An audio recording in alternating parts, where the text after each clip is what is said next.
तो कोलाहल होता है, समय होता है। कोलाहल यानी अभी जैसे बच्चे इधर उधर हुड़दंग मचाते हैं तो उसे क्या कहते हैं? कोलाहल।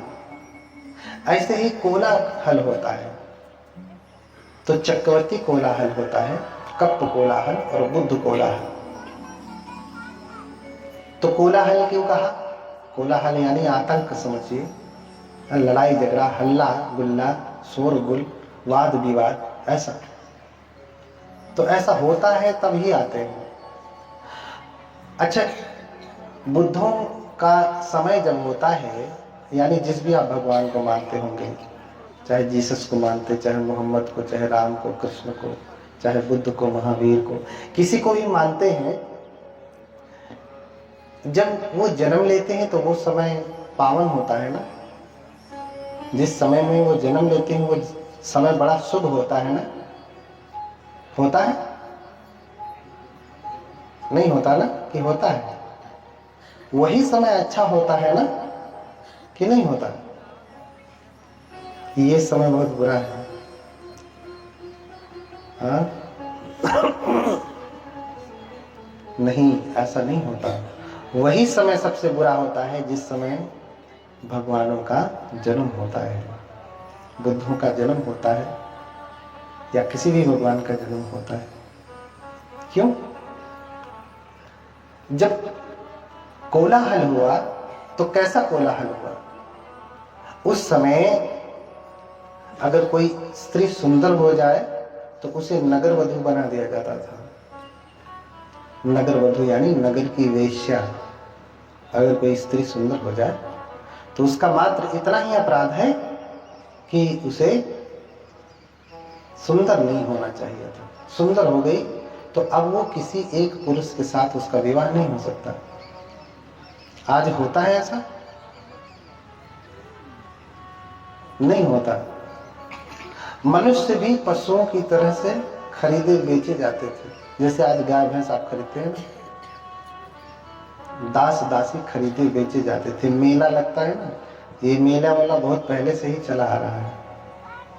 आपके समय में आज से 10 साल 20 साल पहले मेले में बकरी, गाय, बैल ये सब ज्यादा मिलते थे। खेती किसानी के सामान ज्यादा मिलते थे। अब तो मेला खत्म ही हो गया। जो कुछ बचा है बस मजा मस्ती के सामान मिलते हैं। हाँ? कोई स्त्री सुंदर हो जाए तो नगर वधू बना दिया। पुरुष महिलाएं दास दासी के रूप में रखे जाते थे। सबको समान अधिकार नहीं प्राप्त था, न स्त्री को न पुरुष को। कहने के लिए शास्त्र में भले लिख दिया जाए 1-2 नाम, उसके बाद कुछ भी नहीं। स्त्री पुरुष में भी भेदभाव, फिर ऊपर नीचे का भी भेदभाव। कोई ऊपर है तो कोई नीचे है। आज तो भारत का संविधान सबको समानता का अधिकार देता है। आज कोई ऊपर नहीं संविधान में, न कोई नीचे है। सभी मनुष्य हैं, सबको समानता का अधिकार प्राप्त है। जो कमजोर हैं, जो गिरे हैं, उनको विशेष अधिकार प्राप्त है। लेकिन है सब बराबर। स्त्री भी उतना ही अधिकार रखती है जितना पुरुष रखती है। तो ये समय ऐसा था कि विकराल समय। उसी समय कोलाहल होता है कि अब बुद्धों का जन्म होना चाहिए, क्योंकि मनुष्य मनुष्य में भी भेद है। मनुष्य मनुष्य रह करके भी पशु के जैसा है। उसे खरीदा जाता है, बेचा जाता है, उसकी अपनी कोई हैसियत नहीं। इसलिए देवतागण उसी समय जाकर के उनसे निवेदन करते हैं सुरलोक में, कतंजलि ही देवे ही याचितो द्विपदत्वम्। देवतागण जाकर के याचना करने लगते हैं, प्रार्थना करने लगते हैं, हाथ जोड़ करके। क्या प्रार्थना करते हैं? संबोधायं कालं तुह्यन्ति आदिना। कह रहे हैं कि हे महावीर,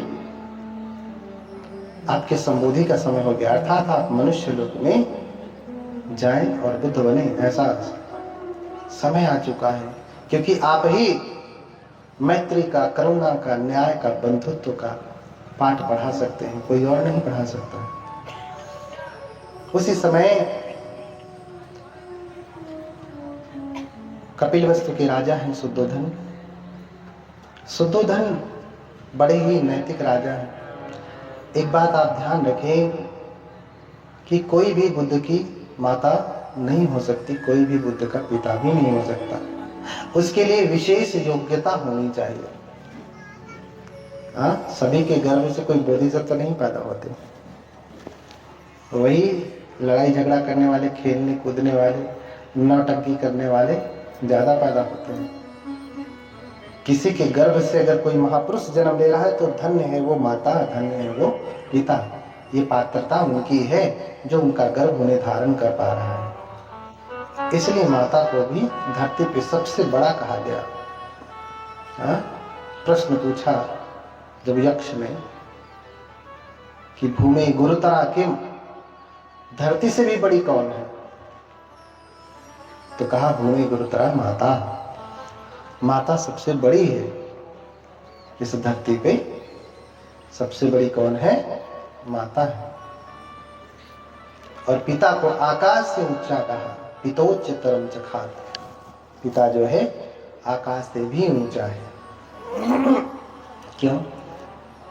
क्योंकि ये धरती और आकाश मिलकर के ही किसी महापुरुष को जन्म देते हैं और दुष्ट पुरुष को भी जन्म देते हैं। हाँ, तो देखते हैं कि कौन मेरी माता होगी, कौन मेरे पिता होंगे। तो शुद्धोधन जो कपिलवस्तु के राजा हैं, जिनकी पत्नी है महामाया, यही दोनों लोग योग्य दिखते हैं।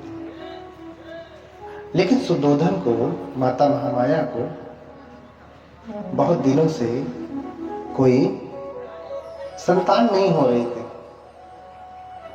और प्रार्थना कर रहे थे कि कोई संतान होवे, लेकिन कोई संतान नहीं हो रही थी।